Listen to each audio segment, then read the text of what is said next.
What's up, tennis fans? Sleepy Pigs here. We're going to do a US Open preview right now. And I realize, the tournament's about a week away, but I really wanted to get this out to you guys. And we have a very special guest here. We're going to be joined by the Pamplemousse, who's going to be going through all of our preview with us, looking at each of the players. And Pamplemousse, you've had a great run so far at Cincinnati.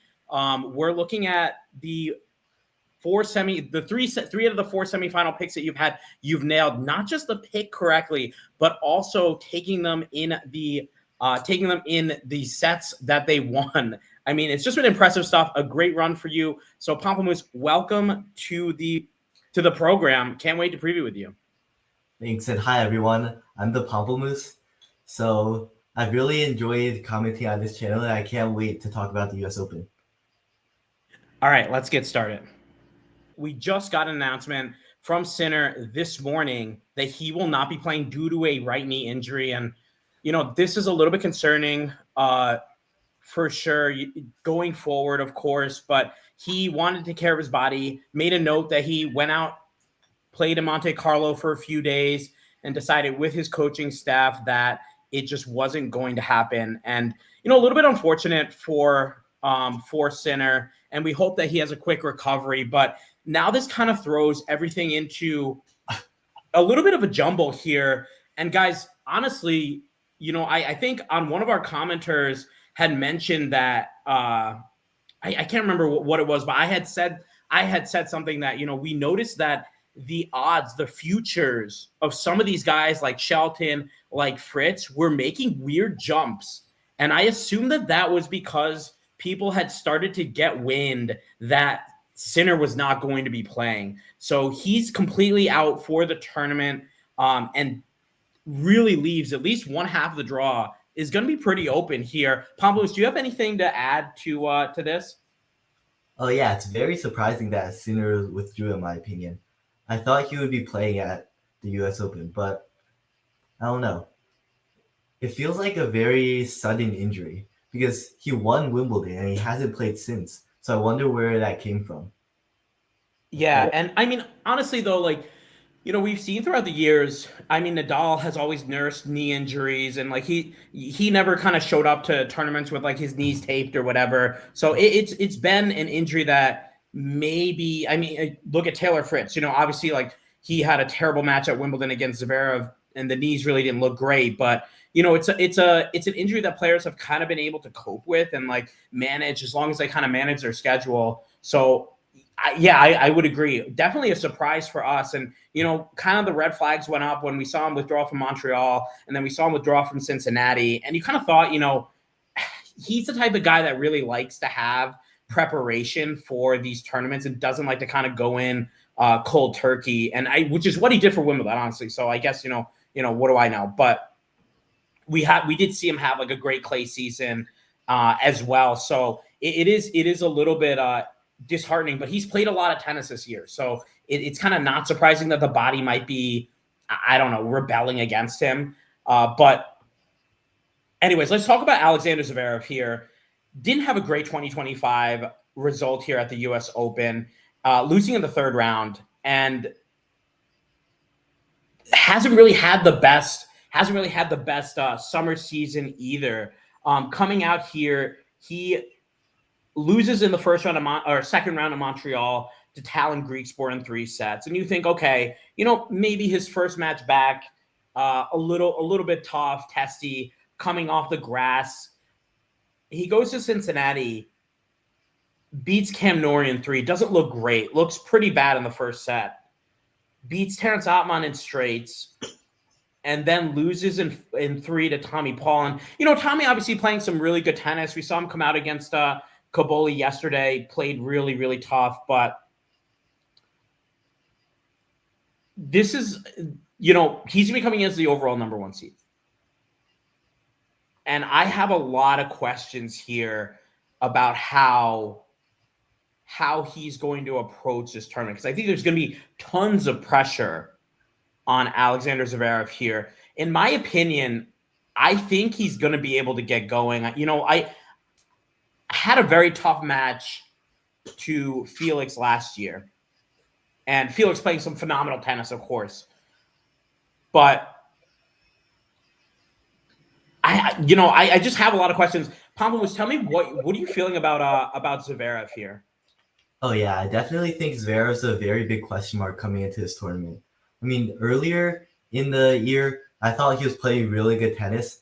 I mean, he won the French Open and he played a great tournament at Wimbledon, and he seemed to be loosening up a little bit. But then we saw, like in Montreal and in Cincinnati, he just doesn't have that kind of level. And especially when I was watching him play Tommy Paul, like in the second set on Paul's set point, Zverev missed a backhand into the net, which I find very questionable because that's a shot that he trusts under pressure. So Oh, I know exactly the point that you're talking about because it was in the breaker, right? yeah, it was Paul's set And point. they were just going back and forth, back and backhand, and you could see the Zverev backhand was getting shorter and shorter and shorter, and you're like, Yeah, oh man, like he's gonna miss. I really felt like in that situation, Pablo was. Let me know what you think. I feel like he's got to just rip a ball. Like he's just got to kind of go take a little bit of a risk because if you feel like the longer the rally goes, the more nervous you're going to get, the tighter you're going to get. You might as well just try to end the rally a little bit sooner. yeah, I agree. He definitely should have went for something more. And like that's been the biggest flaw in his game for like his entire career, basically. So I don't know. It depends on for the U.S. Open. It depends on if that's going to come up again, or we're going to see the version of him from the French Open or at Wimbledon. So I think it really, I completely agree. I think his path.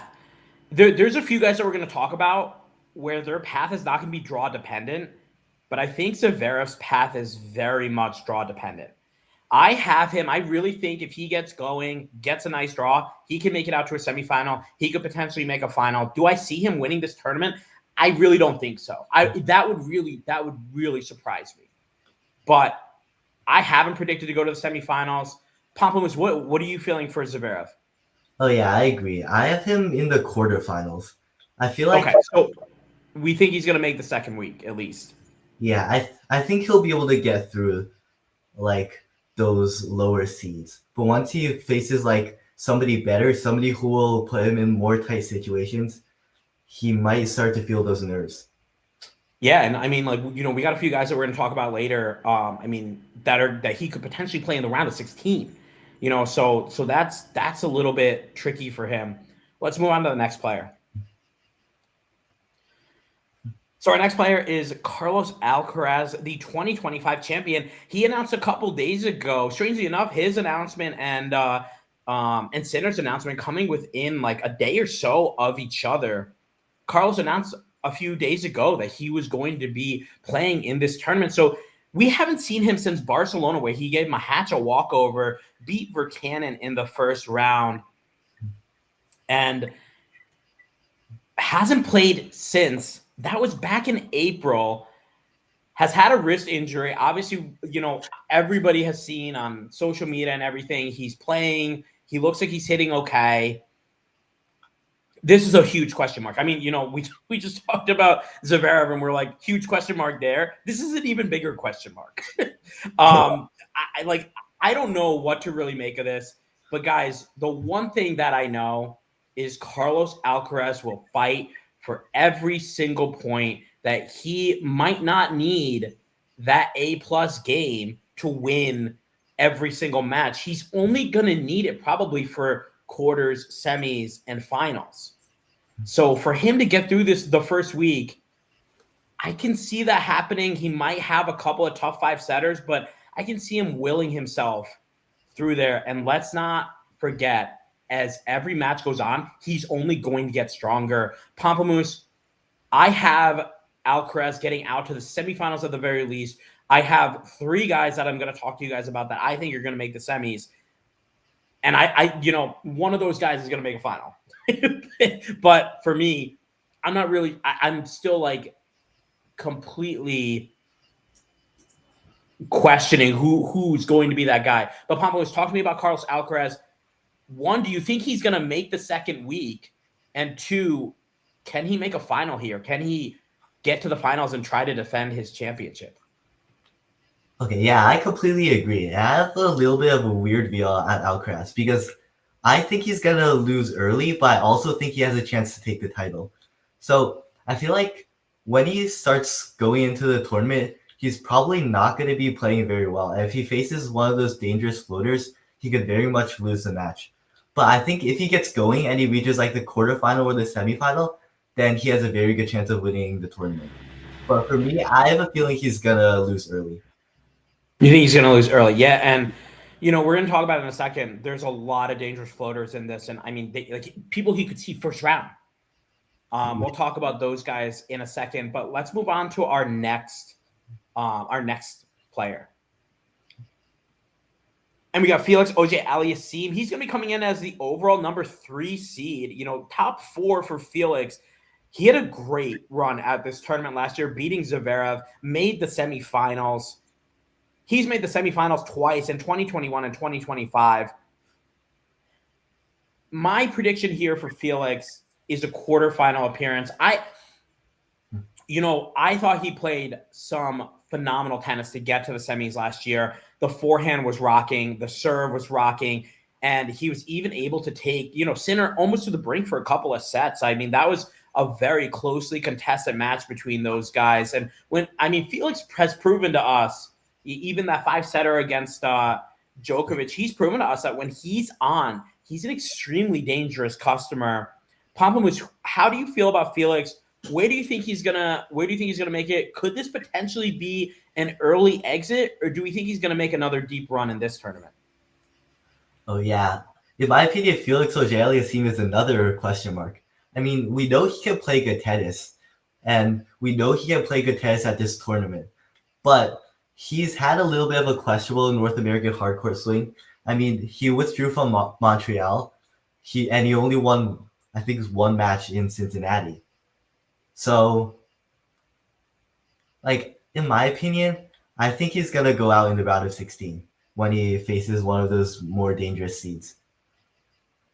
Yeah, and this tournament. I mean, some of the guys that we've seen that are top 16, top 32, a lot of these guys, they are just, this tournament is loaded at the bottom, so I think we're going to see tons of upsets here.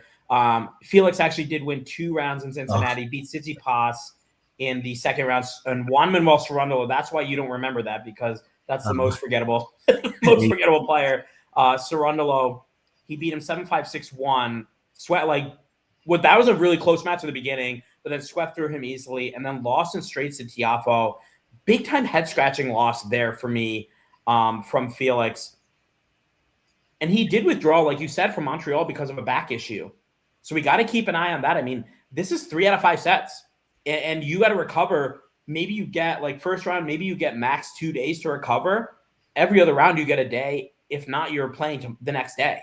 So you have some quick turnarounds here, and if your back is hurting, I mean, that's a tough injury to kind of cope with. And guys, we definitely got to keep an eye on that.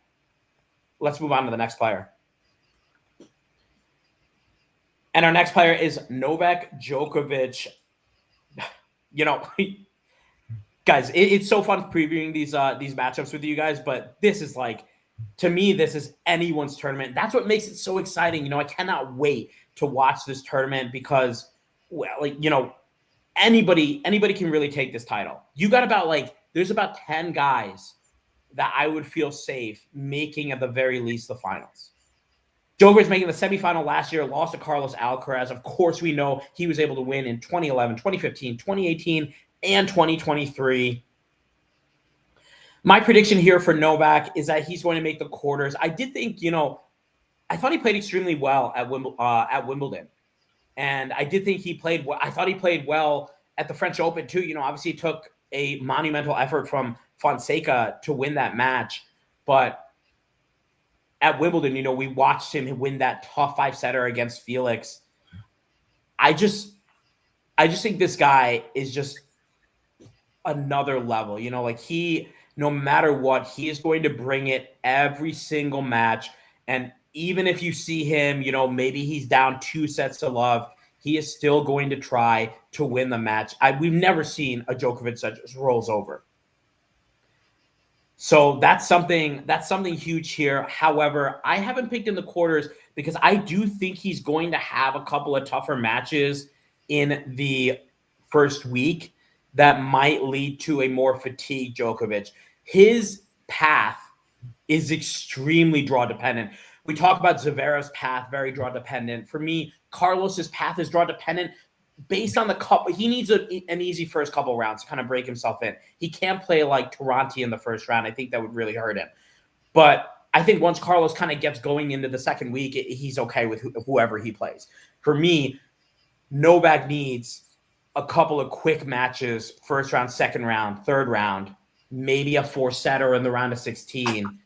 And then we could see a potential quarterfinal, semifinal run from him. But I'm sticking with quarters here. Pamplemousse, what are our feels on Novak Djokovic? Oh, yeah, I completely agree. Djokovic is another question mark.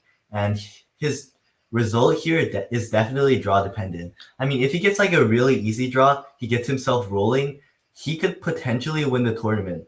But if he gets like a harder draw and he gets some of those more dangerous players, he could also lose early. So in my opinion, I agree. I think he's going to make the quarters. I think he's going to be able to beat some of those tougher, lower-seeded players. But once he faces someone better, like a top 8 seed or even a top 4 seed, if he's the 5th seed, then I feel like he'll run out of gas eventually.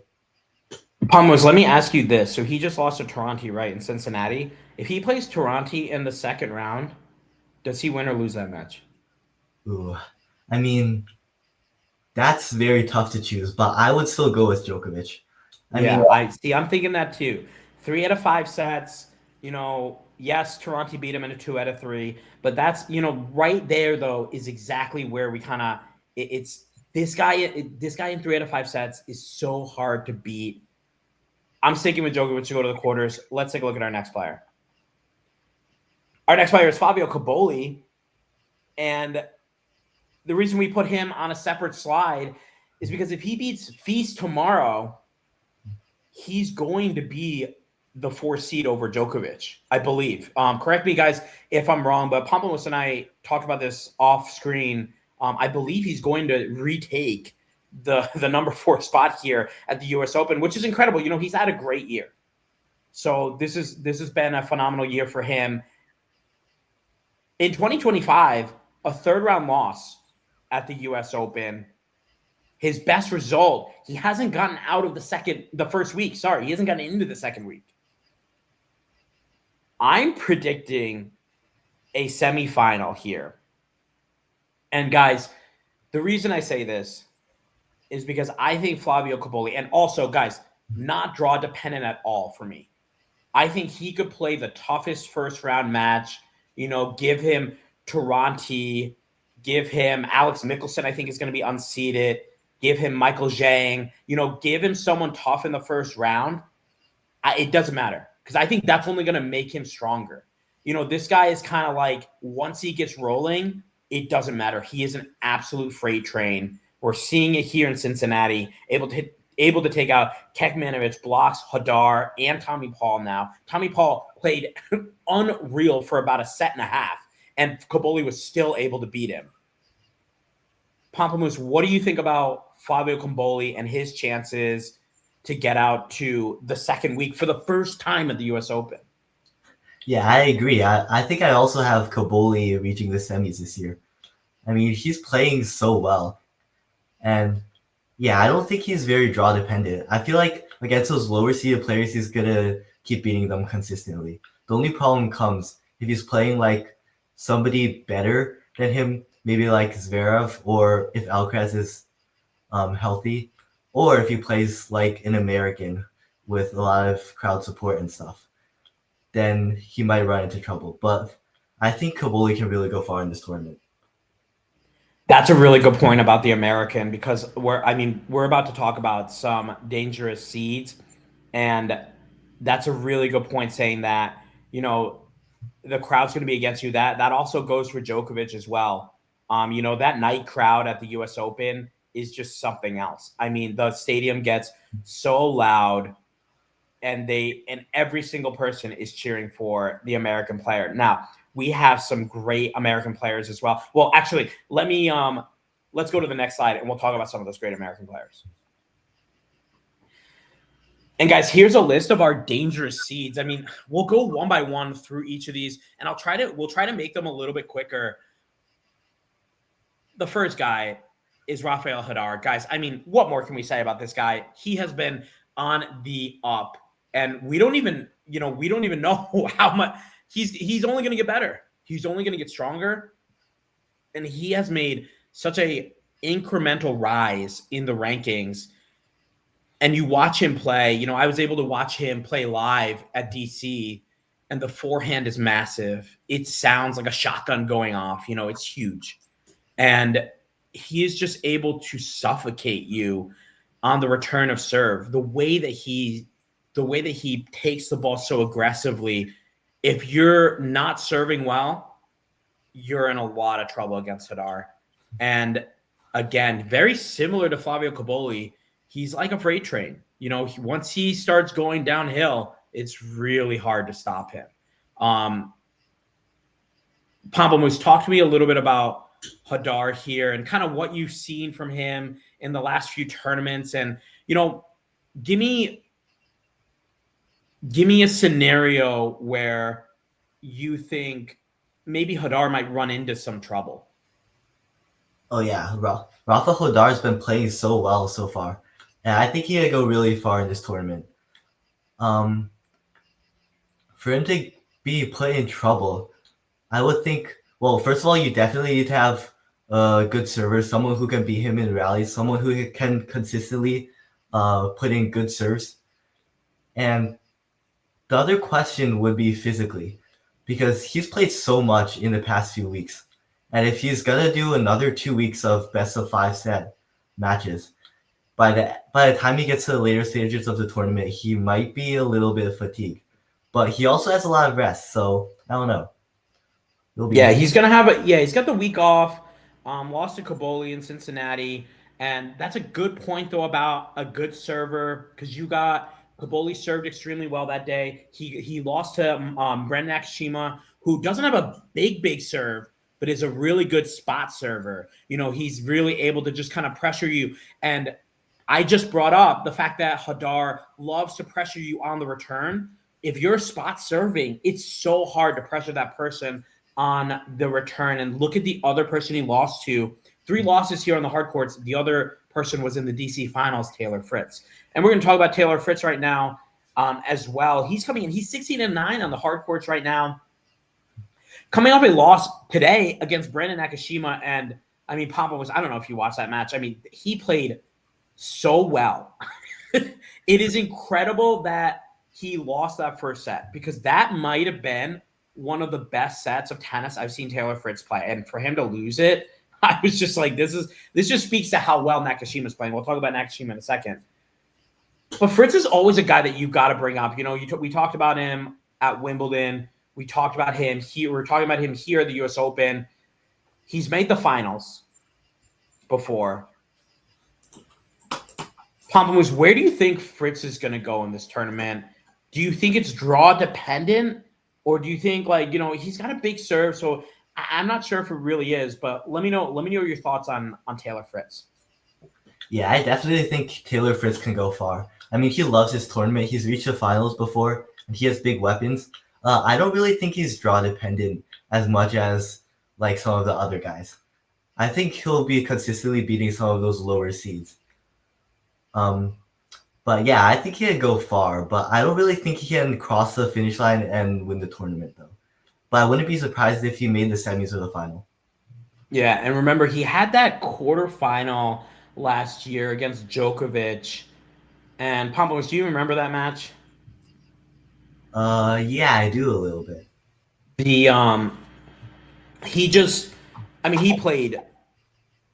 played so. I don't know if I want to say nervous, but he was just very. It just wasn't the game that. And Djokovic did such a good job of putting pressure on the Fritz service games. But this was a night match. I remember they both come out. They're all wearing black. It reminded me so much of that. Roddick and Federer had a quarterfinal where I think Fed beat him in straights. And when they kind of walked out, I was like, you could just feel the tension in the air between these two guys. And I knew from the second that they played like the first game, I was like, oh, Novak's gonna win this. And it's tough. Obviously, Novak, one of the greatest, and his best weapon, the return of serve for Djokovic, neutralizes the best weapon of Fritz, that serve. And he was just able to get Fritz into some of these longer rallies, and Fritz really buckled in a few of them. And our next player that we're going to talk about is Lerner Tien, and he's had a great hard court summer. Didn't start out well, had that loss to Mannarino in straight sets, and you kind of thought this was going to be more the same. We saw Lerner have a nice win in Geneva right before the French Open, got to the third round there, but loses in the second round to Fucsovics. And he comes into Montreal, has that tough three-setter with Monfils. And you think that Tommy Paul match, those guys were pick-ems against each other. I think Lerner might have been a slight underdog in that match, and Lerner just rolls him. And we've seen kind of how well Tommy Paul's been playing this summer as well. Then Lerner beats Tirante, who's been playing extremely well. Tarante's got that win over Djokovic, beats Merida, and loses to Shelton in the semis. Has a little bit of that elbow pain, and that was really tough to see because you knew he couldn't give his best there. But I'm not sure. For me, I thought Shelton was going to win that match no matter what. But I got to put him down here because Lerner was able to make a run to the quarterfinals in the last hardcore Grand Slam, losing to Zverev in 4 tough sets. And Pamplemousse, if you remember that match, that was just a really, really closely contested match with those two guys. I thought Lerner was going to be able to push that to 5. But Pamplemousse, talk to me a little bit about Lerner Tien and how you kind of feel he's going to play here in this tournament. Oh yeah, I definitely think Lerner is going to be very dangerous. He's just so solid. I watched him play in Montreal against Paul, and Paul certainly has bigger weapons than him, but Lerner has such good control over the ball. And from Paul's side, it's just really frustrating to play against somebody like him because you can hit big shots, but he's going to get it back, and he can place the ball really well. And if you come to the net, he has great passing shots as well. So I think he can definitely go far. I wouldn't be surprised if he made the quarterfinal. Yeah, that's such a good point about Lerner. We've talked about him a lot on this stream pretty recently. And obviously, going through Montreal, he loves the power players. And, we know the U.S. Open courts play relatively fast. He loves to have the ball really aggressive into his racket. He struggles with when players take the pace off the ball. And we kind of saw that with Mannarino, a guy that just kind of counter punches, does the same thing that Lerner does. When he plays somebody that plays a very similar style to him, he struggles a little bit. But when he goes up against, a big hitter like Tirante, he has tons of success. Let's talk about Ben Shelton, guys. And, kind of funny, Ben Shelton having a great hard court season here. Losing to the quarterfinals, I watched this match live to Tabilo, and I was just in awe of how many errors he hit. Just not really not forced errors. They were just, he would set himself up and miss the forehand or miss the backhand. And I thought a lot of this Tabilo match was on the racket of Shelton, not on the racket of Tabilo. I thought Tabilo did what he needed to do. He understood that, if he extended the rallies, he was going to win. But then we see Shelton come out in Montreal, and all of a sudden he's playing all these long rallies, and he looks amazing. Beats Brooksby, Bergs, Fonseca, Menchik, Tien, and Nakashima, all in straight sets to win the title. That's just incredible stuff from Ben, and he lost to Feria in straights in Cincinnati. But guys, best thing that could probably happen to him, because of what we saw last year where he had to withdraw against Mannarino due to a shoulder injury at the US Open. You could tell his body was just spent from playing so much tennis. Pamplemousse, talk to me a little bit about Ben Shelton and kind of where you think he can go. Is it draw dependent for Ben, or do we think that he's going to be able to get out? Let's keep in mind too, guys. Ben hasn't had a great last couple of slams, losing to Virtanen in the first round, and then Collignon in straight sets in the French Open, was able to make it out to the quarterfinals, losing to Sinner in straight sets in the Australian. Pamos, do we see him getting past the quarterfinals here? Yes, for sure. I feel like Shelton could go really far. I honestly wouldn't even be surprised if he won the tournament.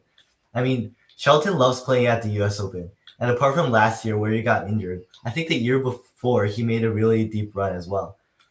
And I feel like as we saw in Montreal, he played really well in Montreal, but he didn't play well the week before, which tells me that Shelton's level is very dependent on the tournament, in my opinion. Like, he played well in Montreal, and he usually plays really well at the US Open. So yeah, I think he can go really far. Yeah, I agree. I think, and not to mention, Pamplemousse, you brought this up earlier. That crowd, that US Open crowd, Shelton knows exactly how to rile them up. And, who are we kidding, guys? He's going to have every night match there is that he can get. I would be surprised if he played at all during the day, because he is just the perfect type of guy to be playing those night matches. As you mentioned before, that third round loss to Mannarino, I think he definitely makes it past there. He's going to make it into the second week. I would say quarters or semis for me. Again, Pamplemousse, I agree. Wouldn't surprise me if he made it to the finals. Pamplemousse, can he? You think he can win this tournament? Yes, I think he can. I mean, I don't think it's really likely, but I think it's certainly possible. I mean, if he can get the crowd behind him, as he usually does, I think he can play really good tennis and be some of the best. How many five setters can he play before you kind of waver on your trust for him to win? So if he's coming into the finals and he's played, a five setter in the third round, the quarterfinals, and the semifinals, are you trusting that he's going to be able to win in the finals or no? I think if it's only 3 5-setters and 2 of them come against better players, I think I would still trust him. I mean, he's physically fit, and I think he would be really good in 5-setters, especially with the crowd behind him. Yeah, I agree. And I think Shelton's 5-setters too, they also tend to be a little bit quicker because of how quickly he plays the points. It's always a surplus one, sometimes a return plus one. I mean, his return against Nakashima in the finals was unreal. He can play some quick sets. Let's talk about Arthur Fils next. And Fils still playing in the Cincinnati semifinals. He's going to take on Flavio Cobolli. But a couple things that I really like about Fils, he has that aggressive forehand. And the forehand, not only aggressive, but a lot of variety from Fils. He's sitting at 18-5 right now on the hard courts. This is the best record he's had in his entire career for 1 year on a hard court. Was able to beat Hanfman, Lehechka, Diminar, Tirante, and now sits against Flavio Cobolli. We'll see how that match goes tomorrow. Lost in the quarters to Jodar in straight sets. Guys, it wouldn't surprise me if we saw Fils make it out to the semis of this tournament, but we've never really seen Arthur Fils make a deep run because of potential injuries and everything else. Pamplemousse, is Fils a guy that we can trust to make the second week, or are we going to be a little bit tentative picking him? With Fils, I think making the second week, I think he can do that. But if we're talking about him winning the tournament or reaching the finals, I don't really think that's very likely. In my opinion, I think he's going to reach the quarters. Quarterfinals, yeah, that wouldn't surprise me That wouldn't surprise me here. And I do wonder how many five setters Feast can kind of withstand here. He did have that hip injury that forced him to withdraw from the French Open, so we got to keep an eye on that. He's been playing a lot of matches here. He's gonna get a week off after Cincy, no matter what, but we do have to keep an eye on him there.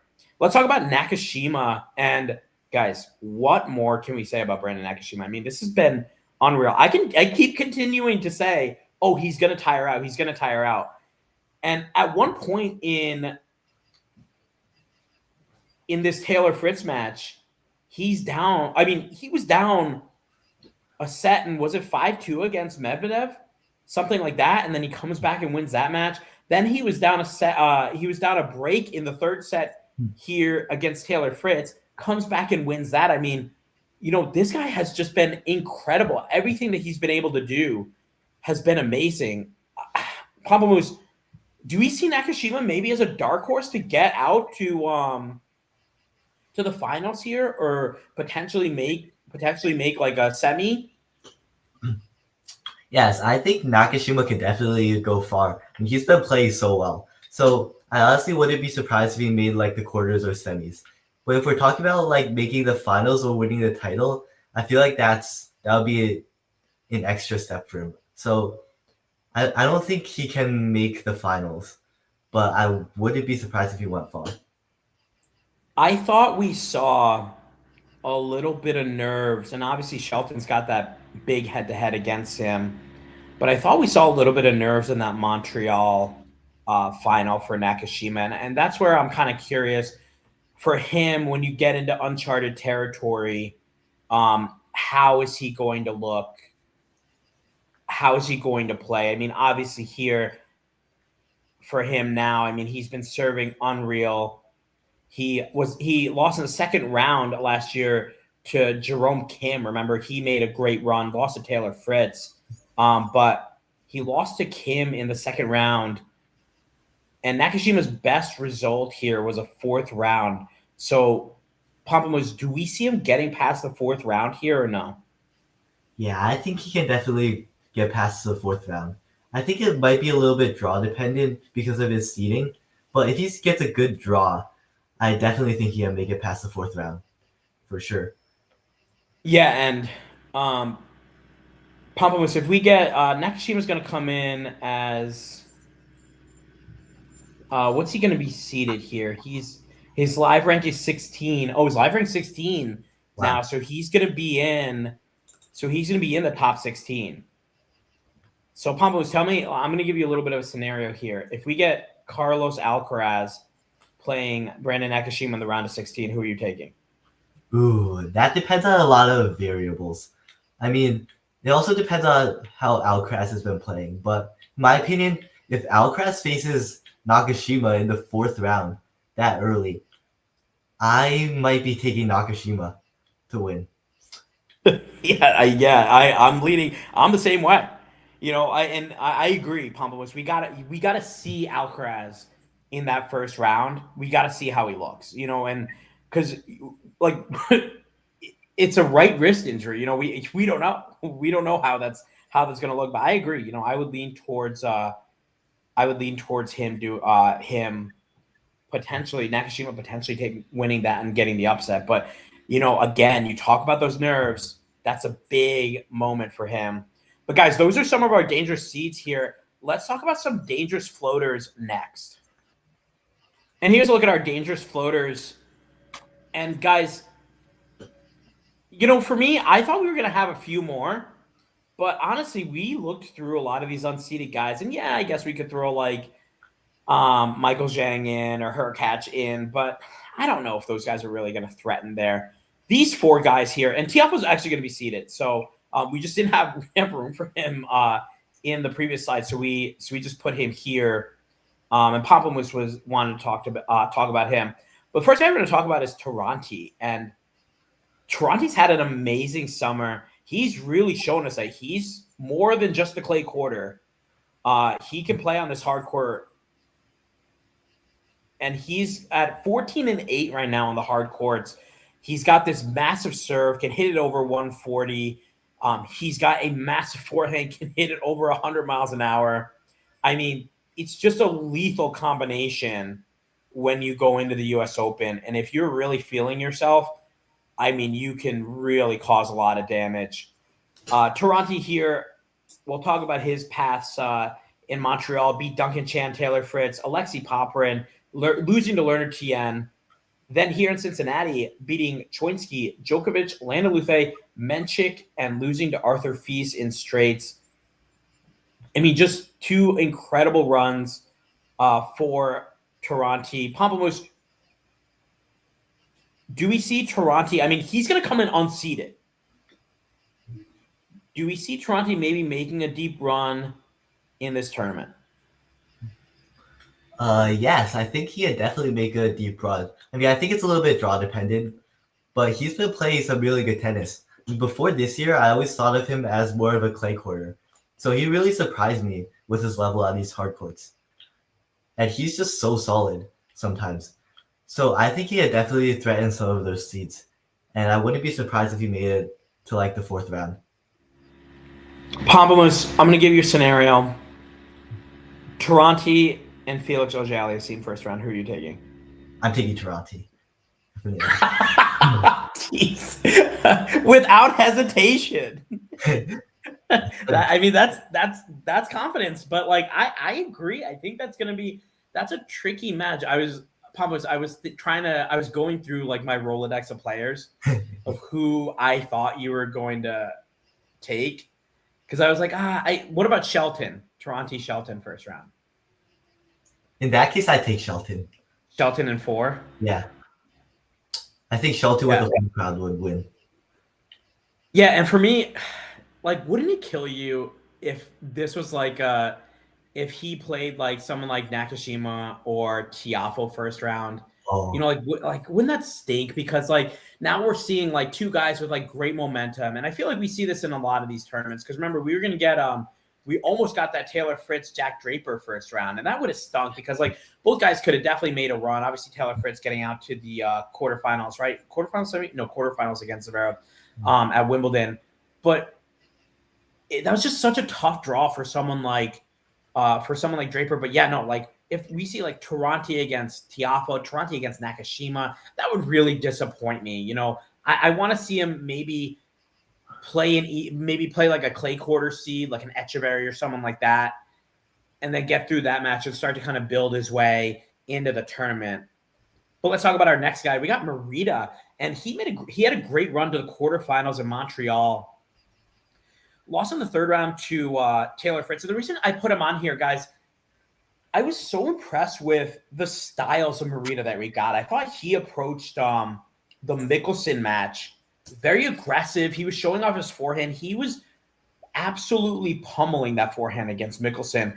Was up a break in that second set, drops it. Michelsen wins the in a breaker, and then Merida just doesn't mind, comes out 6-1 third set, continues to play aggressive tennis. That for me turned my feelings about Merida around a little bit. You know, I thought maybe this was just a clay quarter. Maybe it was a fluke. You know, you beat Draxel, you beat Humbert. But to see him come out and really just handle Alex Michelsen, who's been having a good hardcourt summer himself, that's impressive stuff. Then he goes up against Griekspoor, and he realizes Griekspoor is missing every other shot, and he becomes an absolute wall. So I love that Merida can kind of adjust his styles to the type of player that he sees.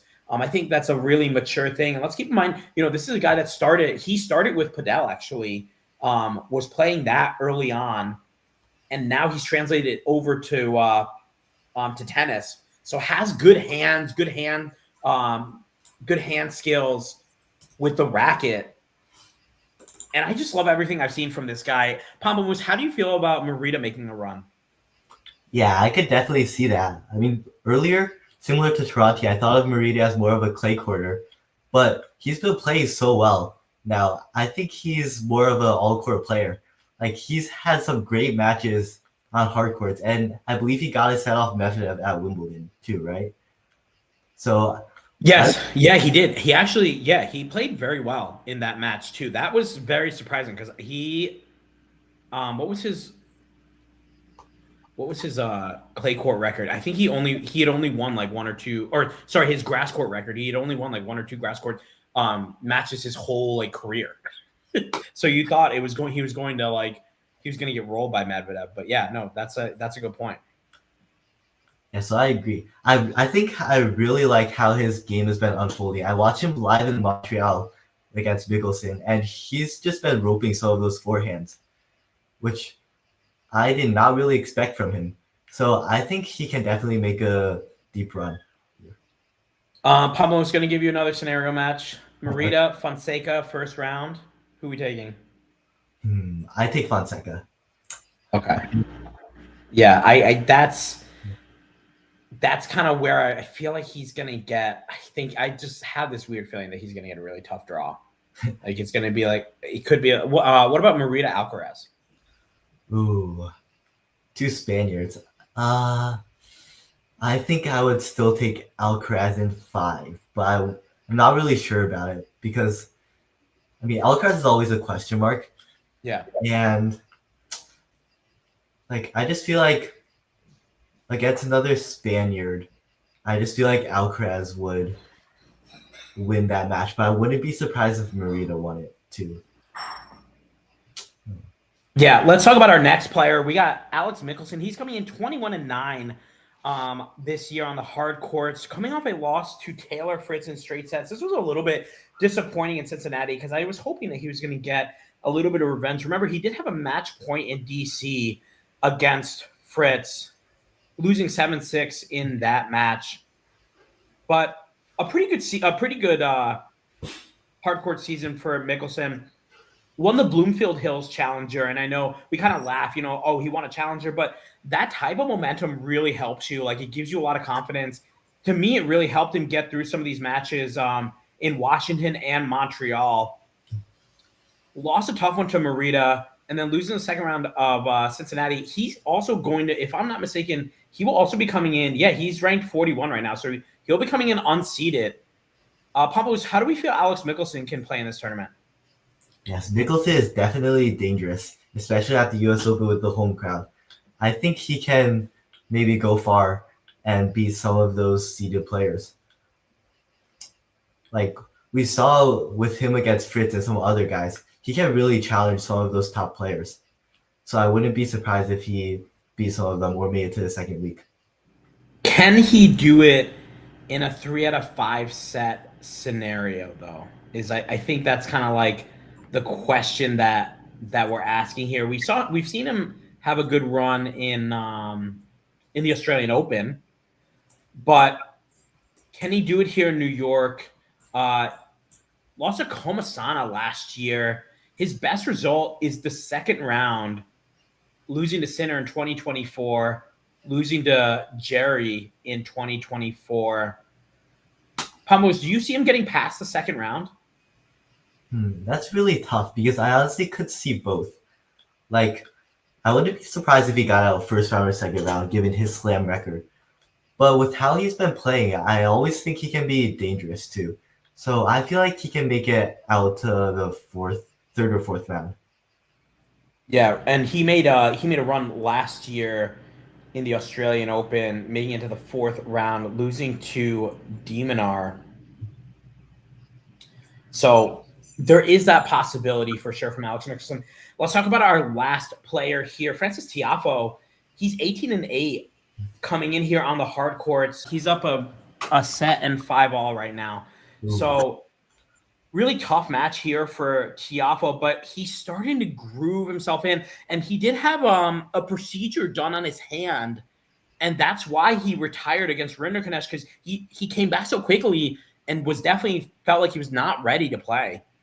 But now he seems to be grooving a little bit better. And guys, I really said, this to me is like a make or break season. Tiafoe, he fired his entire coaching staff from last year because he wants to have better results. And where else do you want your better results than your home Grand Slam, where he's had success before. was able to beat Sonego, Lerner Tien, and Felix Auger-Aliassime. Beat Auger-Aliassime in straight sets, and that was probably the best match we've seen from him this summer. Pambos, talk to me a little bit about Frances Tiafoe. Yeah, Tiafoe can definitely be really dangerous here. And like this is his favorite tournament of the year. He always raises his level so much for the US Open. And with all the home crowd support, I think he can play some really good tennis. And I wouldn't be surprised if he made it really far. I mean, he made this to the semis that 1 year, right? So I wouldn't even be surprised if he made it to the semis again or even further. Yeah, 2 years actually. He made the semis in 2022, losing to Alcaraz, and 2024 losing to Fritz. And that, remember, he had that 5-setter against Alcaraz in the semis. Yeah.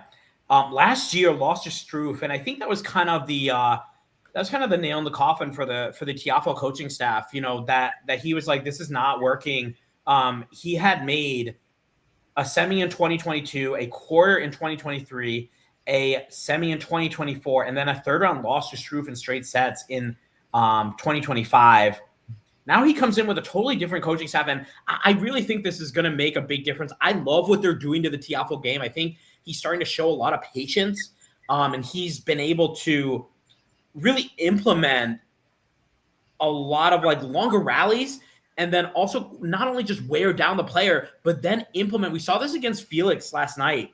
Just all of a sudden kind of rope a big forehand and kind of throw you off a little bit. Like you get in this rhythm hitting the rally ball with him, and then he pummels a big shot at you, and sometimes your footing's just not there for it. And Felix, either it was a forced error from Felix or he coughed up a short ball that Tiafoe was able to take advantage. So I really like what he's doing here, and I think we're going to see he could have a potentially very good run in the U.S. Open. That's all we really have here. Pamplemousse, I'm going to give you a scenario here. If I gave you a free $100 bill and I said, go pick one player to make the semis. I don't, picking a winner in these tournaments is so hard. One player to make the semis. Who is your most confident pick that this player is going to make the semis without looking at the draw? You know, so I want to know who's your most confident player to make the semifinals. Doesn't the scenarios don't even matter. I think I'm gonna go with Ben Shelton. I love it. Yeah, so I agree. Yeah, he just plays so great at the US Open with the crowd behind him. I think reaching the semis should be pretty safe. I agree. And I agree that it's not draw dependent either. I don't think it matters who he plays. I think there's maybe like one or two guys that he could run into that could potentially give him trouble. I could see Novak Djokovic give him a little bit of trouble. And I could see maybe an informed Carlos Alcaraz giving him trouble. I could see Zverev giving him trouble. And that's really it. You know, like I think what do you think? Semifinal, Fritz, Shelton, who are you picking? I'm picking Shelton. Yeah, I agree. I agree that Shelton has proven to us that he's very much in form. This Fritz loss, guys, to Nakashima has me thrown through a loop because I was ready to say that Fritz is kind of like quietly showing us that he's going to make a good run, but he just played the set of his life and lost. So I don't know how much we can trust him, but that's all we have right now. Pablo, do you have any last words for us? I think this tournament is going to be really exciting and really wild. I mean, you never really know. So I think it'll be really exciting to watch what happens. Yeah, I can't wait to watch it, and I think it's going to be an extremely fun tournament. I think we're going to get a lot of 5-setters. I mean, that French Open, we almost hit the record of 5-setters. We might hit it here at the U.S. Open. We'll have to just wait and see. Can't wait to talk to you guys about it. And guys, as always, thank you so much for watching. Make sure you like and subscribe. Share your picks in the comments. Share the video. We'll have video reactions out for the draws as soon as they're announced. I can't wait to talk to you about this tournament. It's going to be a great one. The final slam of the year. I'll see you guys in the next video.